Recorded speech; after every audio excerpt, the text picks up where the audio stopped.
welcome back to my channel. So today I'm going to be talking about the different shoes I wear for different runs and terrains, because I've had several different requests for this kind of video. So then you can make your decision on what's the best shoe for you, because I'm going to give the pros and cons of every different shoe, the three main shoes I use, and then you can make your own decision on what is the best value for your money. So the first shoes I'm going to be talking about is my training shoe, which is like my everyday shoe which I'll wear when I'm just going out for nice steady runs. And that is this shoe here, which is the Nike Tangent, I think it's called. I'll put the link in the description below, and I'll put it on the screen as well.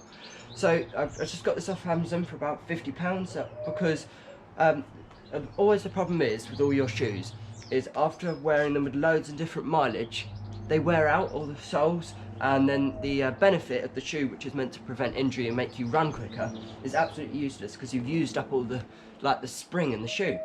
So this shoe is really useful because it's nice and flexible, it can bend a lot, and there isn't really much squishy foam in it. It's a fairly solid shoe, which is perfect, which means there's nothing really to wear out within the foam itself, rather than with some of the more squishier reactive foam, there's a lot to wear out. And this one's perfect for like on the treadmill, because it's nice and flat, and it's a nice wide base as well, so it gives you nice strong stability when you go out for your long runs.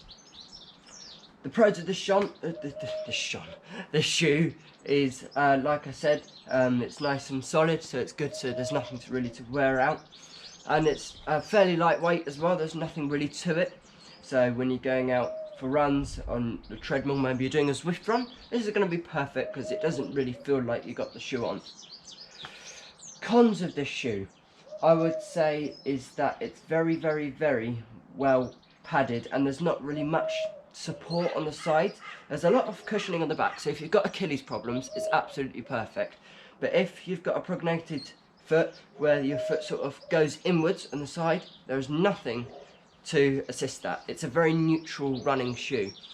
I'm a neutral runner, so it's alright for me, but for some of you guys out there, if your foot goes in, your foot's just going to roll over the edge of the shoe, and that's going to cause some serious problems because you end up twisting your ankle, which is not good at all.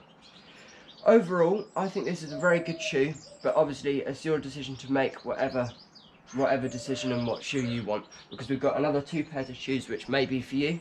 But for training, this is definitely my go-to shoe for that. So the next shoe is my trail running shoe, which is the Salomon Speed Cross, I believe. Now this is a very good shoe. It's a bit muddy at the moment, but apart from that, it's still a very good shoe. It's got a really deep tread in it, so when I'm going on muddy terrain, which I do pretty much every single week, it's absolutely perfect for that. It's got real good support on the sides, so if you go over on your ankle, it's going to give you quite a bit of support for that. It's still quite solid again, there's no cushioning at all. I think it's probably the most least cushioned shoe I've ever had. There's no give in it whatsoever.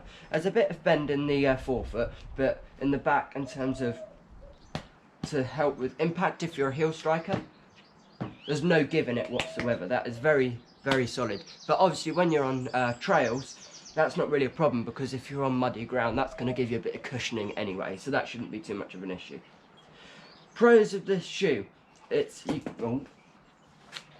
forget that happened. So the pros of this shoe is it gives you a very good feeling of lockdown. So a lot of people when they're running, they like to get that feeling of their foot really locked down into their shoe and it's not slipping at all. This is perfect for that, because if you tie your shoelaces in a certain way, then it will give you that really tight feeling. So when you're going through really sticky mud, that's going to stay on your foot and it's not going to come sliding off. This, again, it gives you a lot of support on the side. So if you've got a prognated foot, it's going to be alright as well, because it's got a bit of cushioning around here as well up the sides. And it's also a very thin foot, so it's going to just fit your foot nice and smoothly, so there's no excess space within the shoe. Cons of this shoe is there is no real give in it. There's no movement in it. And also, if you're going on the roads, this shoe's not very good, because you'll get a lot of wear on the tread, because it's very soft rubber. It's not that foam like a normal tread. This is really made for muddy terrain. So if you go on the roads with this shoe, you can't use it as an everyday shoe, because it will literally just wear right down and it will go completely flat. I've seen quite a few people with that problem. So make sure you look out for that. This shoe will be in the description again now below. My favourite shoe I've got is my race shoe, which is the Nike let's have a look. I always forget the name because it's a very confusing name. The Nike Zoom Fly Flynet. Now this is basically the baby version of the 4%, the Nike 4%. It's got a full-length carbon footplate throughout the shoe, so when you're running it gives you a lot of stability when running, so you can really push off, because with maybe a tangent, because it bends quite a lot, when you go off you lose quite a lot of force through that and you just roll off it. Rather than with this, that doesn't really give you much bend, so you can really use the front of the foot to roll off and propel yourself forwards more. That's the science of how it works. It's full length throughout the whole entire foot, so that's going to give you a lot of support and a bit of spring. It's like a type of spring to a certain extent. It's got the Nike React cushioning, which has got a lot of give in it. It's a lot of squish, so it's going to give you a lot of support when you're doing your long runs, or maybe a PB for 5, 10k, or a half marathon, or even a marathon. This shoe is going to be right for all of that. I do wear it in my training, but not as much as, say, the Tangent here, because like I said earlier, with the foam, because it's so reactive, that's really going to wear away over time. As you can see, look, I can push that down with my finger quite easily. It's a lot of reactivity with the shoe. This is definitely a good shoe for people that have really thin feet, so it's because that's just like me. So, pros of this shoe: very lightweight. It's very streamlined towards your foot, so when you put it on, it goes right around your Achilles and there's no excess stuff around the back. It hugs your Achilles nice and tight. It's got nice reactive foam, so it's good for when you're doing long runs. This shoe is perfect for heel strikers, so people that come down this way, flat foot strikers, or even toe strikers that are coming down this way like that, which is more me, but you know, everyone's different. But I'll do a video on different types of foot striking in a later video. Cons of this shoe: it does not give you a feeling of lockdown. When you put on this shoe, it slides around a bit, so if you're going on muddy terrain, the shoe is no good, it will come off. But when you're on the roads, it's perfect. It will feel like it's sliding around a lot, but I've never had the shoe come off.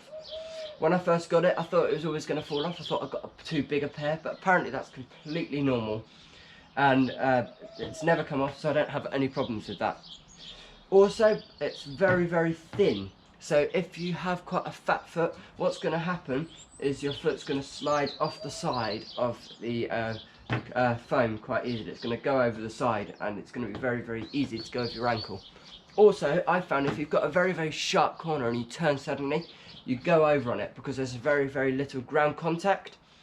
So when you go over it, you lose stability on the shoe quite easily. So it's a very unstable shoe if it's very zigzaggy to a very zigzaggy course. But apart from that, it's a very good shoe. And if I was ever going to be going into any sort of race, this would definitely be the shoe I would be wearing. Unless, of course, because at the moment I'm waiting for the Nike Vaporfly Alphafly Next Percent, which is a shoe which will be coming out, I think, in around April-May time. So that will be in time for the Olympics. I'm not taking part of the Olympics. I wish. 4 years time, and then I can do it. But yeah, I'll be getting that shoe, and then I'll be doing a review on that as well. But yeah, it's a very good shoe, and for any of you runners out there that have got a neutral running style, this is definitely the shoe. And those are my 3 main running shoes. I don't really use any other running shoes, but these are the ones which I've done a lot of research on, and these are the shoes which I think are the best for my type of running. Obviously this is just my opinion on it, so don't go buying the shoe and then come back to me and say this shoe is not right for me, because I didn't. This is just my opinion on it. So if you have a neutral running foot, I would say pretty much all of these shoes would do for you. I had a problem with blisters as well, but I have that with all shoes, so I get that with these shoes. But I just get some Body Glide and put that on my foot, and that sorts out the problem completely. And then these are probably the best shoes that I've ever used for running. So If you like this video, give it a thumbs up and subscribe and turn on the notification bell so you get notified of any of my new videos. If you've got any videos which you want, put them down in the comments below, or anything you want me to improve, also put it down in the comments below, because we all want to learn here, because I'm on a learning journey just as much as you are. So don't forget to share this with your friends and anyone, your family, your friends, absolutely anybody. Try and get everybody starting running.